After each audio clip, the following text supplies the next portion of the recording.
I can feel like 80 rats in my Marys. Me and Drizzy back to back, it's getting scary. If you fucking with my eyes, just don't come near me. Put some bins all on your head like Justin Terry. Hello, listeners and viewers. Let's get it. Hey, let's get it. Another episode, man. Coming back to you every Thursday, 5 p.m. The Faison View podcast. Tune in, man. Let's go.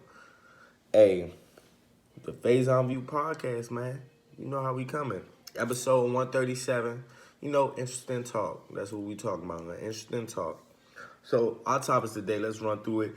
Is it ever okay for a female to pay on the first date? No. But secondly, we're going to talk about what is good discipline for your child. Hey, for real. And lastly, would you rather eat the same meal for the rest of your life or never use Instagram again?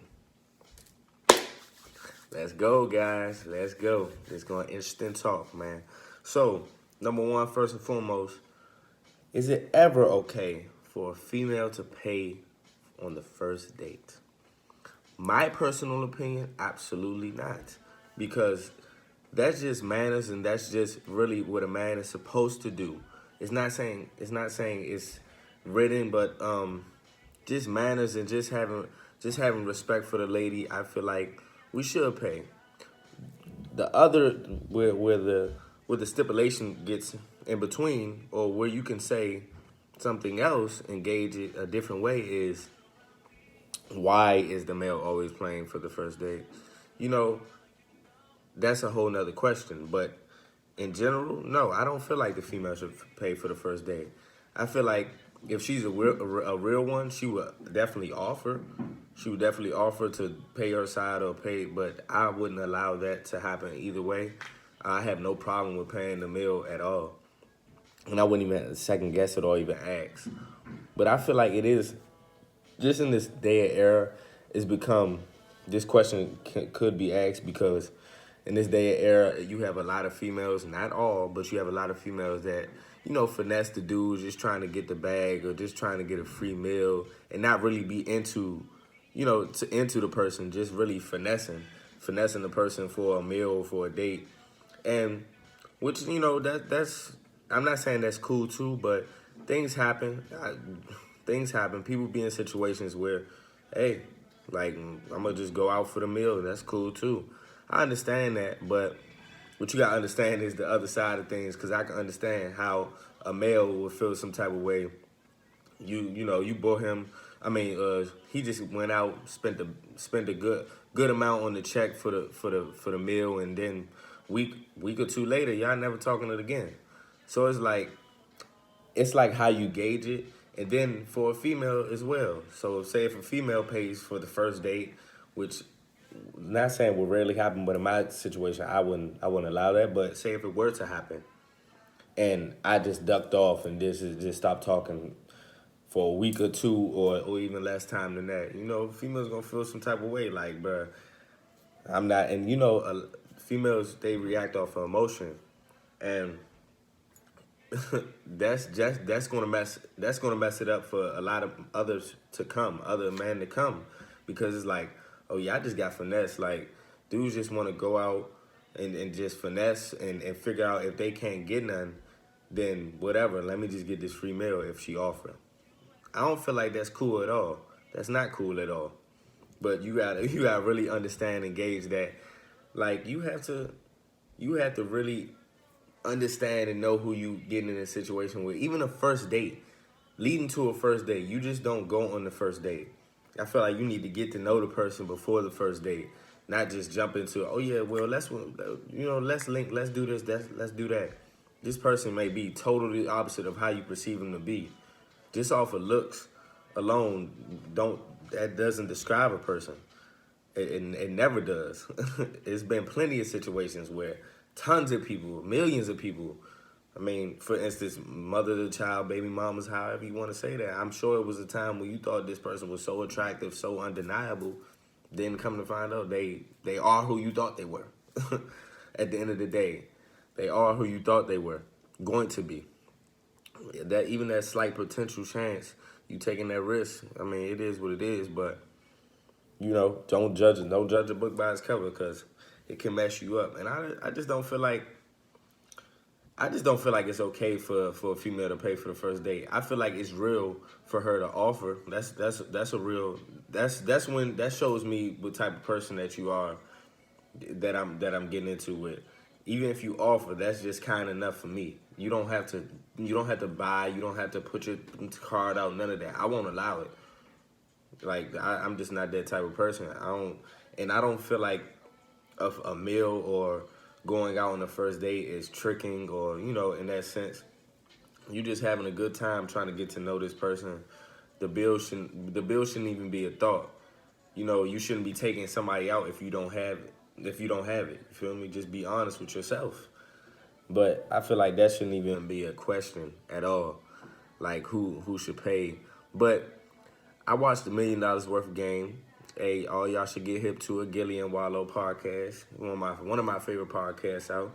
And Gilly posed a good synopsis of the question that I'm breaking down now. Is like he was talking about his wife before he met her in the first date and was saying how he made her pay and how the reception of whoever he was on the podcast with, how they disputed, like, why would you let her pay? But it was logic too, because this is how you know and you gauge if you messing with a real one and who you getting involved with. So the lady he was with, which is his wife now. The lady who he was with paid for the meal. The meal was like about $150, and I'm sure she was probably thinking in her head like, this really made me pay. You know what I'm saying? Da da da. But when he got back in the car, and this is a real move, he gave her $300 plus more dollars on top of that. Gave her $400. Like, here, I just needed to know that you was real and that you wouldn't just bail on me and you were real. You didn't really care about that. You actually cared about who I was as a person, not the bill. Money comes and goes. Like, don't trip off of that. And it was just an important value, like little moment for me, because I was like, dang, that is true. And I'm not saying do that or that's cool, but I'm saying that's how you really can gauge who a person and how a person really is. You feel me? How real they are. So no, in my opinion, I don't feel like the female should pay for the first date or anything. I feel like it's real if she offers, just to offer. And even though if she knows that she's not going to pay, just to offer alone is a good gesture. You feel me? But next, man, let's get into it. This is a actually very touchy subject, so tread lightly. But what is good discipline for your child? And straight off the bat, I don't ever want to have to whip or beat my child at all, and I don't plan to, because really, we really don't understand. I understand that day era and other people, do as you may. But when I was growing up, and a testament to how great my parents are, I didn't really get beat. I didn't get beat. It was more of talking to, more of, projected voice, not saying, just stop, like projecting your voice. My father's voice was enough for me. Like, all right, you got it. Like, chill. And that was a blessing of having a good father figure in my life. And my mother, a mother being patient and patient enough to deal with me and my brother, and breaking it down to us when we did get in trouble, But it's just a testament to them, and that's how I want to carry my situation with my son. I don't want to have to beat him because people don't understand that carries a long effect on your child. Even if it's, I'm not saying don't beat your children. I'm not saying do anything with your children. You do as you may. I'm saying I'm going to try to avoid that, because you never know the longer lasting effects they have on your child. You never know how the perception is seen. It could be accused of abuse. I see that, but it can be true, because you have a lot of cases where these psychotic, not saying psychotic, but these people that have illnesses abuse people and do crazy things and killing people, and that comes from upbringing. It comes from childhood. I don't want to have my son in no predicament where he is going back in his past and thinking about times where me or his mother have beaten him or not. I don't feel like that's good. I feel like a parent telling you that they're disappointed is enough. Like when I got told from my parents like they were disappointed in me, I felt like that was enough for me to get my act together. Like having your parents be disappointed in you is one of the most hurtful feelings, because it's like you do everything to make you want to do everything to make them proud. No matter what. So it's like them telling you just self alone, just I'm disappointed in you. It can really it hurt my feelings when I was young, and it just made me want to do better and look at myself in a different light. Like you messed up, you can do better. And I feel like real good discipline for your child is really just having good talks with them. Having talks with them, understanding who they are. And even if it goes overboard, I'm not saying just the timeout thing, but I would say I say to my son, like, have a calm body. Go have a calm body and come back to me when you're ready. Not necessarily timeout, because they get disgruntled over being in timeout, like, oh, da-da-da, when you was with, if you were to get a whipping, or if you were to go in a timeout and you were mad, you get mad at your parents, like, you want to pack up your one toy and leave, like, that's just how you felt. So I don't want to, get into that habit. I want to give my son the best, and that's what I will do. And I just want to make sure that he know he's loved even when he's doing wrong. Guide him in different ways. I don't really have to necessarily hit him to get into that bag. I'm not saying for those people who have done or not saying hit their children, but gave them a spanking, that you're wrong. Because it's it's millions of people who have gotten spankings, and they're billionaires, millionaires, businessmen. Just saying it didn't straddle who they were in the future. I'm not saying that, but I'm just saying for me, my personal preference, I just want to guide my son in a different light. I don't want to have to just necessarily have to put my hands on him to get a point across. I can sit down and talk to him and make him understand. No matter how young, no matter how old, it's still ways around just spanking your child. I understand a little pow the here and there. I mean, that's not bad, but it's just your voice can be enough. You feel me? Your voice can be enough. And I feel like that's just good discipline for your child, in my opinion. It's just trying to reroute them, trying to talk to them in positive ways, even though when they're doing something terrible, try to get the point across to them. You feel me?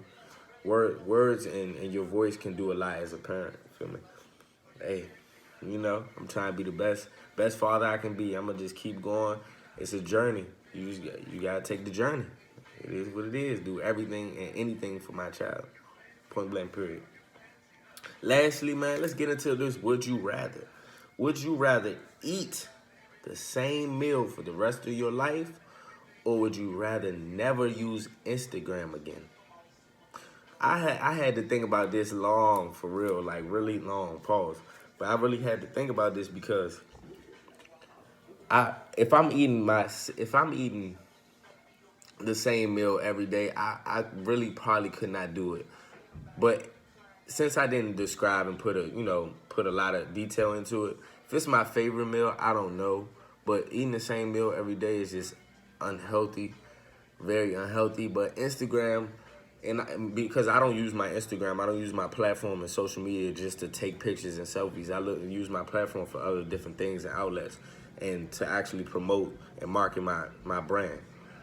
So in this question, and it's crazy because I actually created this question, and it's like, it's still tough to me. And it's like, I was born in '95. Yes, I'm not that old, but I'm old enough to have experienced life without social media before.